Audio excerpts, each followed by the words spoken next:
जब तक कि मेरे बेटे को कोई ब्राह्मण अपनी बेटी दान नहीं करते या उससे उसका संबंध नहीं बना दे, केवल आर्थिक आधार की अगर बात मध्य प्रदेश से एक शर्मनाक खबर आ रही है और शर्म की बात यह है कि शर्म उस व्यक्ति को आनी चाहिए जो राज्य का आईएएस है, लेकिन सोच मोहल्ले के मस्करों से भी गई गुजरी। जी हां, बात हो रही है आईएएस संतोष वर्मा, आईएएस संतोष वर्मा की, जो ये समझ बैठे हैं कि देश का आरक्षण सिस्टम उनके घर की बरामदे वाली पंचायत से चलता है। उन्होंने कहा, जब तक मेरे बेटे का ब्राह्मण की बेटी से रिश्ता ना हो जाए, जब तक मेरे बेटे का ब्राह्मण की बेटी से रिश्ता ना हो जाए, तब तक आरक्षण रहे।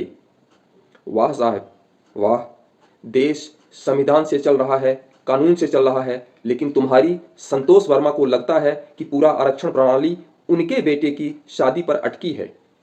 लगता है साहब, घर पर टीवी पर नहीं, दुनिया की सबसे खतरनाक चीज देखते हैं, वो है अपनी ही सोच। और फिर उन्होंने कहा कि ब्राह्मण बेटी दान करे, ब्राह्मण अपनी बेटी को दान करे।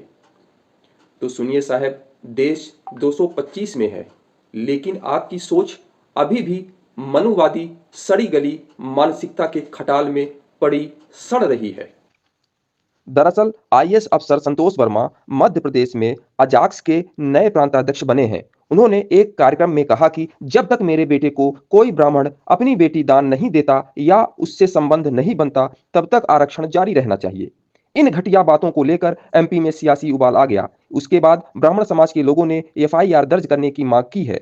ये बयान नहीं, समाज पर थूका गया एक गाढ़ा बदबूदार अपमान है। अब ब्राह्मण समाज गुस्से में है, एफआईआर की मांग उठ रही है, डिप्टी सीएम से मिलने की तैयारियां चल रही है और लोग पूछ रहे हैं, आरक्षण पर फैसला सुप्रीम कोर्ट करेगा या संतोष वर्मा की फैमिली मीटिंग।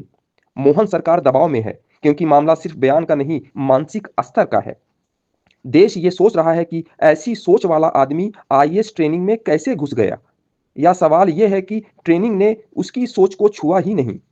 देश में आरक्षण बना रहे या ना रहे, पर सोच में जंग खा चुके अफसर कुर्सी जरूर छोड़ दें, क्योंकि प्रशासन को दिमाग वाले अफसर चाहिए, ना कि नफरत से भरा हुआ खानदान। बेटे को कोई ब्राह्मण अपनी बेटी दान नहीं करते या उससे उसका संबंध नहीं बना दे, केवल आर्थिक आधार की अगर बात है तो जब तक कि मेरे बेटे को कोई ब्राह्मण का संबंध नहीं बना दे, केवल आर्थिक आधार की अगर बात है तो जब तक कि मेरे बेटे को कोई ब्राह्मण अपनी बेटी दान नहीं करते या उससे उसका संबंध नहीं बना दे, केवल आर्थिक आधार की अगर बात है तो जब तक कि मेरे बेटे को कोई ब्राह्मण जब तक कि मेरे बेटे को कोई ब्राह्मण अपनी बेटी दान नहीं करते या उससे उसका संबंध नहीं बना दे, केवल आर्थिक आधार की अगर बात है तो जब तक कि मेरे बेटे को कोई ब्राह्मण